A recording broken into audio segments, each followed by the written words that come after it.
My name is Sophia Bennett. I am 34 years old, and last Thanksgiving I walked into my parents' house in Greenwich thinking it would be just another holiday dinner. The table was set with ham, sweet potatoes, and apple pie, relatives laughing while the fireplace crackled in the corner. For a moment, it felt like maybe I could belong. But as the glasses were raised for a toast, my parents turned to me, their voices sharp enough to cut through the music, and said I was the biggest embarrassment to this family. Forks stopped midair, my cousins froze, and the room went silent as someone's phone started recording. That night did not just shatter Thanksgiving, it set in motion something none of them could have imagined. Keep watching, because by the end of this story, you will see how the daughter they tried to erase became the one name they could never ignore. So let me take you back to that night in Greenwich, when the smell of roasted ham and cinnamon drifted through the house, and I sat at the long dining table in my parents' home. It was Thanksgiving night, and the Bennett family had gathered like we did every year. A glowing fireplace warmed the living room, its flames dancing in soft rhythm. Gifts from recent trips displayed on the mantel. The table was crowded with dishes of mashed potatoes, green bean casserole, cranberry sauce, and baskets of warm rolls. Laughter bounced off the walls as cousins joked, aunts passed plates, and my mother floated from guest to guest with a polished smile. I sat at the far side of the table, a glass of red wine in my hand, trying to blend into the cheer. My older brother Andrew sat near the head of the table, next to Dad, his wife Victoria by his side.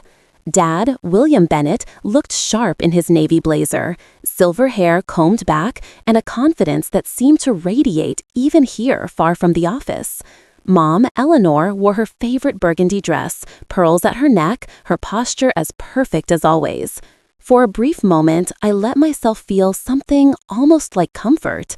The candlelight flickered, music played softly from the speakers, and even though I often felt like a guest rather than a daughter in this house, I wanted to believe tonight could be different. Dad raised his glass, clearing his throat to call for attention.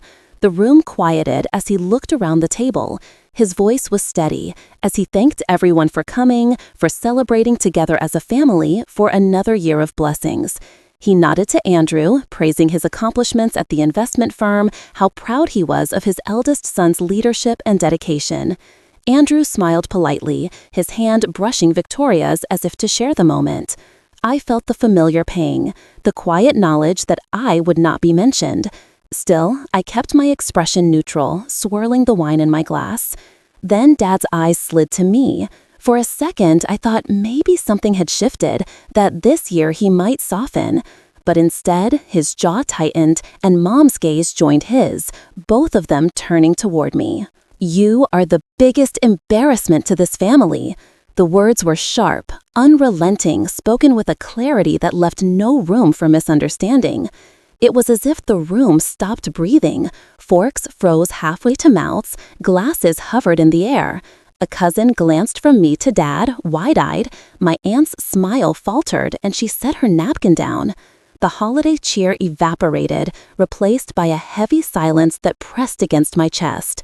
I felt my cheeks flush, my grip tightening around the stem of the glass. Shame surged, first hot and overwhelming, before anger pushed its way to the surface. Andrew's face drained of color. He opened his mouth, then closed it, shifting uncomfortably in his seat. Victoria touched his arm as if to keep him still. I forced myself to breathe, the quiet thrum of my heartbeat filling my ears. My parents' eyes stayed locked on me, unwavering, as if they wanted me to shrink right there at the table to accept their verdict in front of everyone. I rose slowly from my chair, the legs scraping against the hardwood. My hand was steady as I set my glass of wine back down on the table. My voice came out clear, stronger than I expected, cutting through the thick silence. "Then erase me from everything, your dinners, your plans, even your will. If I am such an embarrassment, let me be gone completely." A collective gasp rippled down the table. Someone dropped a fork. The fire crackled in the living room, the only sound daring to move. Dad's face stiffened, his mouth opening as if to respond, but no words came. Mom's lips parted slightly, her hand pressed against the tablecloth.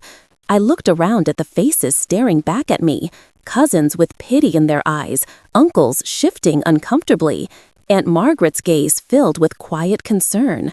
The children had gone still, sensing the shift, even if they did not understand the words.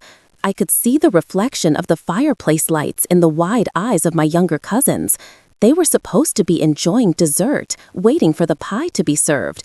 Instead, they watched me, the black sheep, rise against the family order. Their parents tugged them closer, whispering for them to sit properly.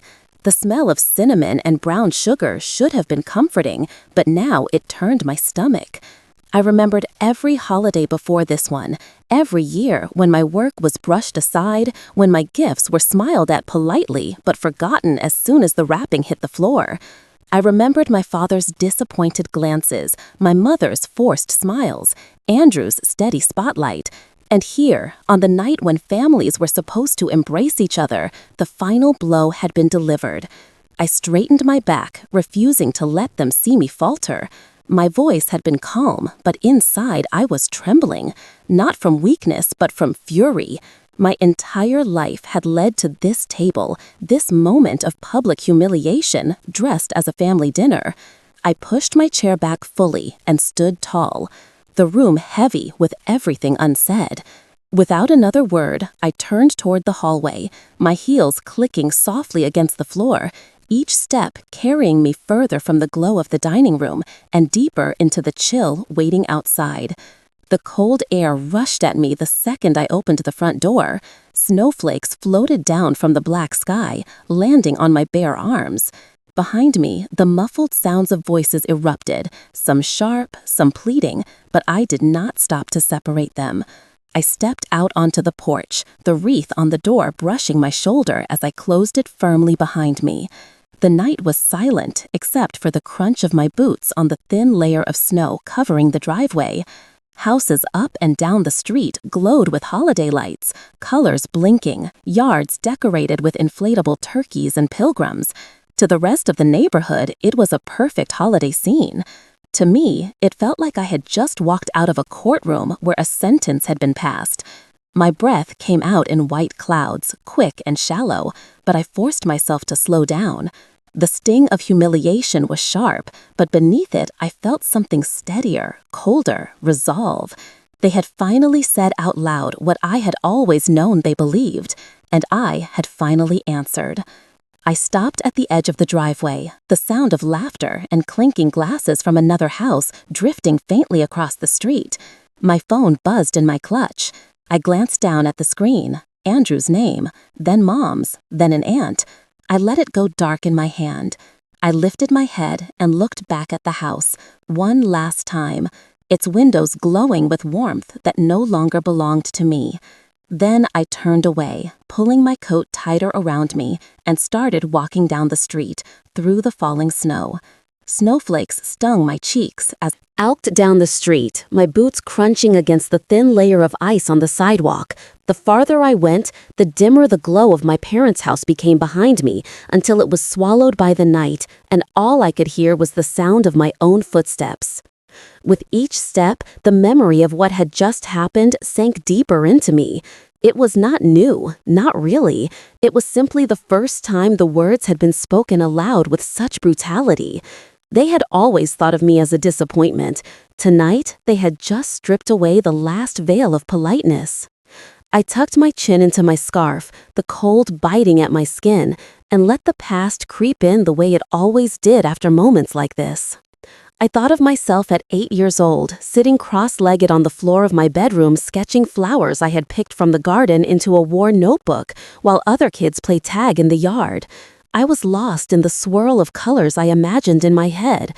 I had filled drawer after drawer with drawings, some rough and crooked, some surprisingly good for a child, but none of it ever mattered to Dad.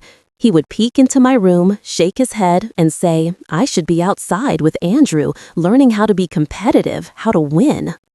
Andrew was everything I was not. He was confident, athletic, already a leader before he even reached middle school. He joined the soccer team, played Little League, and always came home with trophies that ended up on shelves in the living room.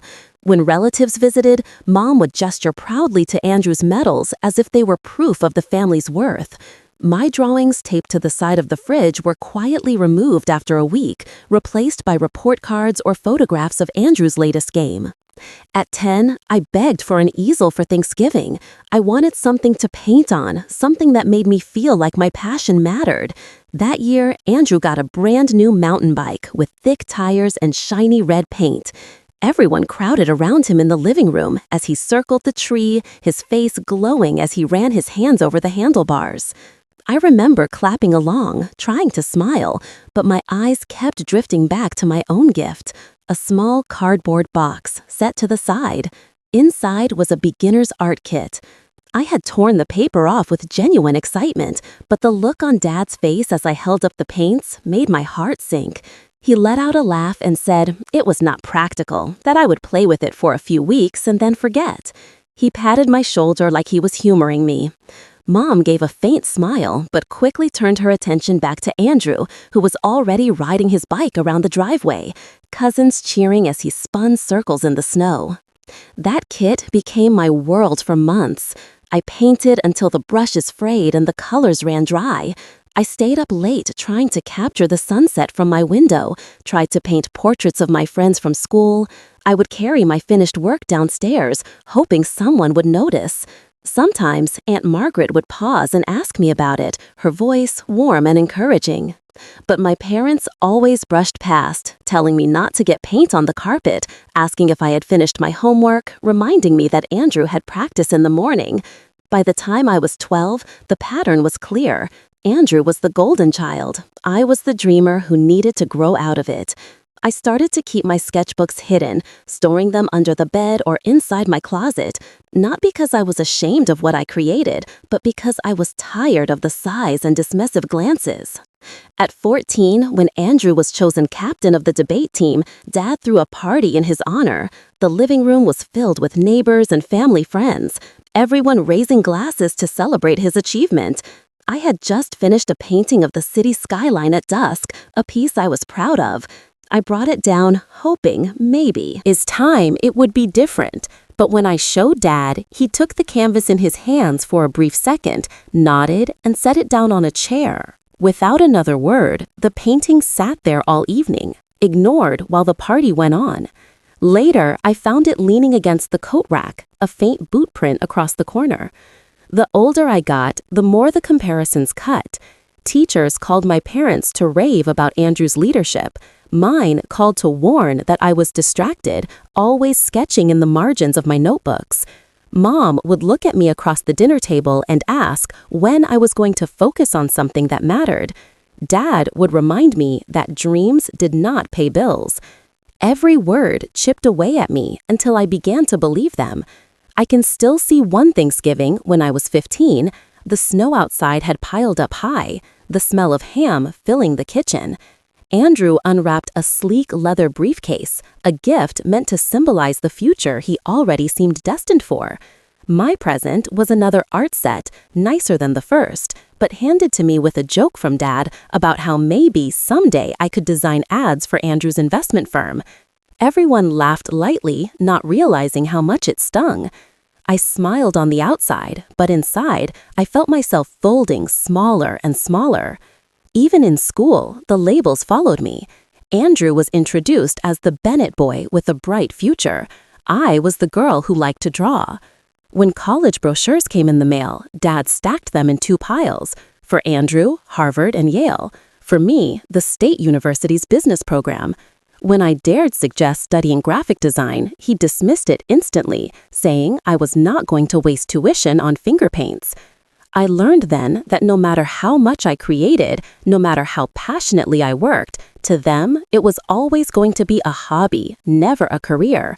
And the word hobby felt like a sentence, a constant reminder that in their eyes, I had no real place at the table. As I walked that snowy street on Thanksgiving night, the memory of those years returned in painful flashes.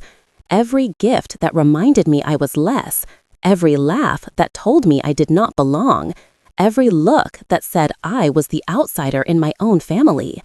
The snow gathered on my lashes, and I brushed it away, my breath quick in the night air. I remembered how Aunt Margaret had always been the only one to pause to ask me what I was painting, to say quietly that she thought I had real talent. Her encouragement was like a small flame in a storm, something that kept me from giving up completely. Still, the weight of all those years had settled into me like a stone. Dad's words at the dinner table tonight were only the loudest echo of what had been whispered for decades. I had been told who I was long before I was old enough to choose for myself. I stopped walking for a moment, staring down the empty street lined with glowing holiday lights. My heart felt heavy but steady. The truth was clear. I had been defined as the outsider long ago. Tonight only confirmed it. I pulled my coat tighter around me and kept walking, the crunch of snow beneath my boots blending with the sound of my own breathing. Somewhere deep inside, the hurt coiled tight, but alongside it, something else was stirring. I did not yet know what form it would take, only that it was there, waiting for the chance to break free. It was only a few months before that Thanksgiving dinner when the real crack in our family had split open. Early in the fall of 2023, Dad called for a meeting at the house in Greenwich. Family meetings were rare in our home. Usually, decisions were made by him alone, and the rest of us adjusted. When he asked Andrew and me to come to his study one Sunday afternoon, I felt the weight of it before I even walked in the door. The study smelled of leather and old paper, the shelves lined with awards. Framed photographs of construction sites and polished models of buildings Bennett Properties had raised across Connecticut, Dad sat behind his mahogany desk, his shoulders squared, his expression set in the way it always was before he delivered something final. Mom hovered by the window with a tray of coffee, her pearls glinting against her sweater, while Andrew leaned against the arm of a chair, already looking like he belonged in that room more than I ever had. Dad's voice was calm but commanding as he announced his plan. He was officially retiring as CEO of Bennett Properties by the end of the year. The board had approved the transition, and Andrew would be taking over as the new leader of the company. He spoke about it with pride, as if this was the natural progression of things, like Andrew had been groomed for this since birth. His sought, still, my hands clasped together in my lap, my heart heavy with the truth I had always known but had never heard said aloud. Of course it would be Andrew, of course he would inherit the crown. But then Dad turned his eyes to me for a brief second. Hope flickered in my chest. Maybe he had thought of something for me too, something that recognized who I was, not who he wanted me to be. He slid a folder across the desk toward me. Inside was a printed outline of a proposed role, Director of Marketing and Communications for Bennett Properties. A high salary, benefits, stock options. It was, by most standards, an extraordinary offer. But it came with one condition. If I took this position, I would have to leave behind my freelance clients, close my small business, and dedicate myself fully to the company. I felt my throat tighten. Dad spoke as though it were a gift, as if I should be grateful that he was offering me a seat at the table after years of watching from the corner. He called it the chance to contribute to the family legacy.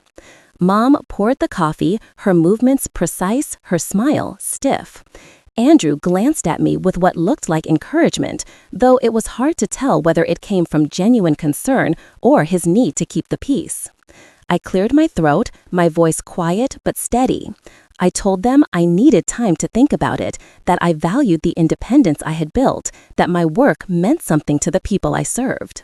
I tried to explain that my clients trusted me, that I found fulfillment in the freedom to create without the constraints of corporate branding. Dad's face darkened instantly. Time to think, Sophia? His tone carried both disbelief and anger. He leaned forward, his hands pressing into the desk. This is exactly what you should want. Marketing, creativity, a chance to finally give back to what this family has built. I shook my head slowly. I told him I was not sure I could do it, that walking away from everything I had built on my own felt like erasing myself. Andrew stepped in gently, his voice calm. Maybe there is a way to structure the role so she could keep some outside projects, he suggested. But Dad cut him off before he could finish. You have had 12 years to play artist, he snapped, his voice rising in the closed room. 12 years of wasting your potential while your brother has worked to uphold this family name. You have contributed nothing, and now you want more time to think? The word nothing hit like a slap. My chest burned as though I had been branded. Nothing. Years of work dismissed in one word. I pushed back my chair and stood, my knees trembling but my resolve solidifying. I told him I could not accept the role. The silence was thick, broken only by the faint ticking of the grandfather clock in the hall.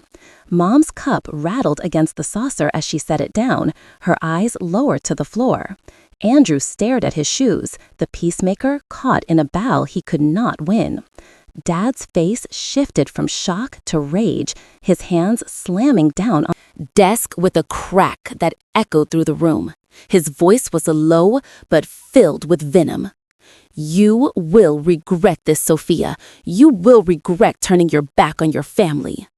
His words seared into me, heavy with finality. I walked out of the study with my pulse hammering every step, feeling like a door closing behind me. In the hallway, I could hear voices muffled through the closed door. Andrew trying to reason with him, Mom whispering something soothing. But the damage had been done. The line had been drawn, and I had chosen to stand on the other side. I paused at the bottom of the stairs, staring at the family photos that lined the wall. Andrew in his cap and gown at Harvard. Dad shaking hands with city officials at ribbon cuttings. Mom hosting charity galas, her smile radiant under the glow of chandeliers. And me tucked into the edges of group shots. Never the centerpiece. Never the reason for celebration. That night, I drove back to Boston in silence, the highway stretching ahead of me in a blur of headlights and dark sky. My hands gripped the steering wheel tightly, the sound of Dad's voice replaying again and again. You will regret this. I did not regret it. Not then, not ever. What I felt was grief, yes, and anger, but also a small surge of freedom that scared me as much as it thrilled me. Still, his warning hung over me like a storm cloud, promising a reckoning I could not yet see. The night air cut into my skin as I pushed away from the table and walked straight through the dining room toward the front hall. My heels clicked against the polished wood floors, each step sharp in the silence that had swallowed the room. I felt eyes burning into my back, whispers already rising as I pulled on my coat from the rack by the door. The wreath swayed when I opened it, the faint smell of pine brushing past me as I stepped onto the porch. Snowflakes tumbled down, catching in my hair, melting against my cheeks. The warmth and glow of the dining room spilled out behind me, but I could not bring myself to turn around. I walked down the porch steps, the cold seeping quickly through my shoes, my breath steaming heavy, visible in the air, my pulse still pounding with fury. A voice called out behind me, lighter, hurried, "Sophia, wait!" It was Aunt Margaret. She came out without her coat, wrapping her arms around herself against the cold before closing the distance between us. She reached me at the edge of the driveway and placed a hand gently on my arm. Her embrace was sudden but warm, pulling me into her shoulder like I was still a child. She was trying to shield her. Her voice was low, urgent. You are not an embarrassment. You are simply different from them. That is not shameful, no matter what they say. I let out a shaky laugh, my eyes stinging from more than the cold. Difference has always been their word for failure. Margaret pulled back, her eyes shining with something between sadness and defiance. Then let it be mine, she whispered behind her. Behind her, I could see the shadowed shapes of relatives standing in the windows, curtains slightly parted, faces pressed close to the glass. Some were holding up their phones. A cousin stepped onto the porch with the phone already raised, angling it toward me as if my humiliation were entertainment. The thought that this would be captured, replayed, dissected in family chats made my stomach twist. I turned from them, walking farther into the street where the street lamps cast halos of light on the falling snow. My phone buzzed in my pocket. I ignored it. Then it buzzed again. Then again, until I finally pulled it out. The group chat labeled Bennett Family Thanksgiving lit up the screen with a flood of messages. Someone had already shared a video. The thumbnail showed me standing with my glass of wine at the table. Dad's furious expression caught mid-sentence. I tapped it without meaning to, and heard his voice echo out into the night. "You are the biggest embarrassment to this family." I flinched, closing it quickly, but the damage was done. The comments scrolled beneath it as cousins and aunts reacted. Some typed awkward emojis. Others said things like, "Oh my God," or "This is going to be talked about for years." The shame burned deeper than the cold. A new notification flashed. Facebook. My heart sank. The video had already jumped from the private family chat to the wider world. My cousin Jessica had posted it, tagging several relatives. The caption read, "Things got wild at Thanksgiving dinner." Underneath, the views were climbing rapidly. I stared at the screen, the glow lighting up my red fingers. My private breaking point was now a spectacle. I could already imagine the whispers. Tomorrow at the country club, at church, among neighbors who had known the Bennetts for decades. The perfect family image my parents had worked so hard to build was cracking, and I was painted as the fracture. Aunt Margaret leaned in, her voice firm despite the shivering. Let them talk. Let them see. The truth was bound to spill out one day. You have nothing to be ashamed of. I wanted to believe her, but my chest was heavy with humiliation. Headlights swept across the snow as a car turned onto the street, and I felt suddenly exposed, standing there in my black dress, my arms clutched tight around me. Margaret tugged at my sleeve gently. "Gently. Come back inside, at least for your coat," she urged. I shook my head. "I cannot. Not tonight." We stood in silence for a moment, the snow thickening around us, our breaths forming clouds. Margaret finally nodded, her expression soft but resolute. "Then go. But remember, this is not the end of your story." She kissed my cheek quickly and hurried back toward the porch, her steps leaving a trail in the snow. I turned away again, pulling my coat tighter, my phone still buzzing in my hand. More messages flooded in, friends from high school sending screenshots of the video, their texts filled with disbelief. Some offered comfort, some only curiosity. The humiliation had spread far beyond the walls of my parents' home. By the time I reached the corner of the street, I knew what was happening. This moment, this wound was no longer mine alone. It was gossip. It was entertainment. It was a story that belongs to everyone who thought they knew the Bennett family. I stopped under the street lamp, my breath heavy, my hands trembling as I slipped my phone back into my pocket. The shame was still there, pulsing hot under my skin, but beneath it, a sharper realization was forming. If I was going to be the subject of their whispers, then I would not let it be on their terms. For the first time that night, I lifted my head, the snow falling steady against my face, and I let myself imagine what it would mean to stop shrinking. The night was quiet, the only sound the distant murmur of voices back at the house. But inside me, a new thought had begun to take root. I drove back to Boston in silence, the city lights a blur through the windshield as my wipers pushed away falling snow.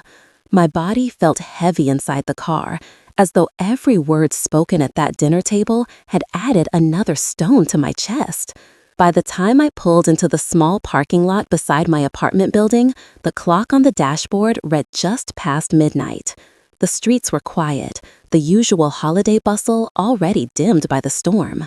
Inside my apartment, the air was cool and still, scented faintly of the pine candle I had burned earlier that week. I dropped my keys onto the couch without taking off my coat, my black dress creasing beneath me. My phone buzzed endlessly on the coffee table, vibrating against the wood in sharp bursts. Andrew's name, then Mom's, then Victoria's, then numbers I did not even recognize. I watched it light up again and again, unable to bring myself to answer. The shame was raw, scraping at me with every ring my father's words replayed in my head until they drowned out the sound of the radiator clicking on in the corner. The biggest embarrassment to this family. The phrase looped, its weight crushing and familiar, but this time it had been public, undeniable. I pressed my palms against my face, trying to stop the trembling in my hands. Anger rose up to meet the shame, burning hotter than the humiliation. I could still hear the faint laughter from relatives, the shuffle of their phones as they recorded me. Their whispers would spread by morning, if they had not already. I wanted to vanish, and at the same time, I wanted to scream. The buzzing on the table grew unbearable. I grabbed the phone and swiped it open, not to answer, but to escape into something I could control. My email app blinked with new notifications. Against my better judgment, I opened them. The first was from a client I had designed a campaign for 2 years earlier, a nonprofit that provided school supplies to children in low-income neighborhoods. Sophia, I saw the video tonight. Please do not let their words define you. The work you did for us still makes a difference every single day. I blinked, reading it again. Another email followed, a restaurant owner I had helped with branding last summer. We are proud to have your designs in our window. Your work speaks louder than anyone's judgment. One by one, more messages arrived. Small businesses, community groups, people who had trusted me when no one else had. My chest loosened slightly as I read, my eyes skimming over the words of encouragement. For the first time all evening, I felt something other than humiliation. I felt seen. I stood and walked to my desk, pulling my laptop open. The familiar hum of the machine filled the silence, the screen glowing with the projects that had carried me for 12 years. I opened my portfolio folder and scrolled. Logos, polished until they shone. Posters for charity events that had raised thousands of dollars. Branding packages that had kept new businesses alive through their first fragile years. I clicked on the file for the Children's Hospital fundraiser. The bold, bright design I had created still made me proud. That campaign alone had brought in hundreds of thousands in donations. Yet, in my father's eyes, it was nothing. I moved to another folder, pulling up the rebrand for a small bookstore in Cambridge. The owners had sent me a photo once of their grand opening, the shop crowded with customers beneath the sign I had designed. That bookstore was still running, thriving even. I leaned back in my chair, the glow of the monitor reflecting off the framed sketches on the wall. My apartment was filled with them, paintings I had refused to sell, pieces that had carried me through lonely nights when I wondered if I should give in, return home, and let my father mold me into something I was not. Each frame was proof of the path I had chosen. I walked to the wall and traced my fingers along the edge of one painting, the Boston skyline at dusk. I remember the night I finished it, how the city lights had shimmered against the Charles River, how alive I had felt, capturing them on canvas. It was not worthless. None of it was. The buzzing phone broke my thoughts again. This time, it was Andrew. I let it ring until it stopped. My reflection in the dark window looked back at me, tired, bruised by the night, but not broken. I whispered into the quiet, my voice trembling but firm. It is time they see my worth. The words lingered in the room, stronger than I expected, pulling me upright. I closed the emails, powered down the laptop, and finally slipped off my coat. The black dress clung to me as I moved through the apartment, but I no longer felt like I was suffocating inside it. I felt ready. I poured a glass of water and sat back on the couch, staring at the ceiling. Outside, the snow kept falling, covering the streets, quieting the world inside. I could feel the first flicker of resolve taking shape. The embarrassment they had named me would become the foundation I would build. My phone buzzed again, vibrating against the cushion beside me, but I left it untouched. I closed my eyes, letting the weight of the day press down until it dissolved into something steadier, something sharper. By morning, the shame would still be there, but so would the fire. A week later, I was at my desk in the apartment, the late morning light filtering through the thin curtains. The snow from Thanksgiving had hardened into gray banks along the sidewalks, and Boston felt quieter than usual, still shaking off the holidays. My coffee had gone cold beside me, forgotten as I scrolled through emails. The phone rang, a number I did not recognize. Normally, I would have let it go to voicemail, but something made me swipe to answer. A man's voice introduced himself, David Chen, CEO of Horizon Tech Solutions. He spoke with clarity, the kind of voice that carried both authority and curiosity. He told me he had seen the video. My stomach clenched at first, expecting ridicule, but his tone was different. He said he had looked into my work afterward. He mentioned specific campaigns, details only someone who had studied my portfolio could know. I sat up straighter, my heart thudding. He said he admired the authenticity in my designs, how they felt alive instead of corporate, how they made small organizations look powerful without losing their soul. He told me Horizon Tech was preparing for a major push into new markets and needed a complete rebrand, logo, website, messaging, everything. My pen slipped from my fingers and rolled across the desk. I asked him what kind of scope he had in mind, expecting a modest project, maybe a refresh of some materials. Instead, he named a figure that made my breath catch, $300,000 for a 6-month contract.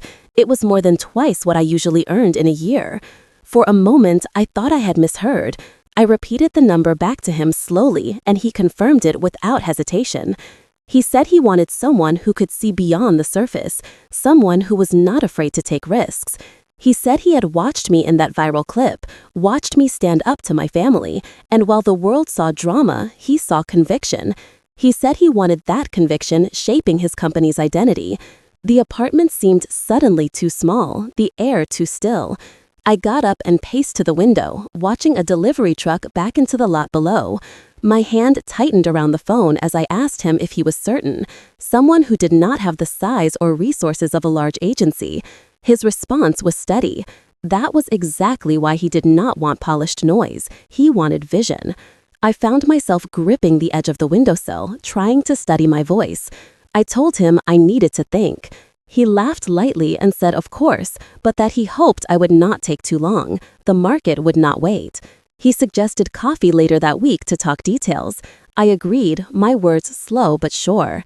And when the call ended, I stood frozen, the phone still pressed to my ear long after the line had gone silent. The shame from Thanksgiving dinner had chased me into every corner of my day since. But now, something else rushed in to meet it. A chance, a door I had not expected. I pressed my forehead against the cool glass of the window, my reflection staring back at me, eyes wide. Later that night, I pulled out notebook,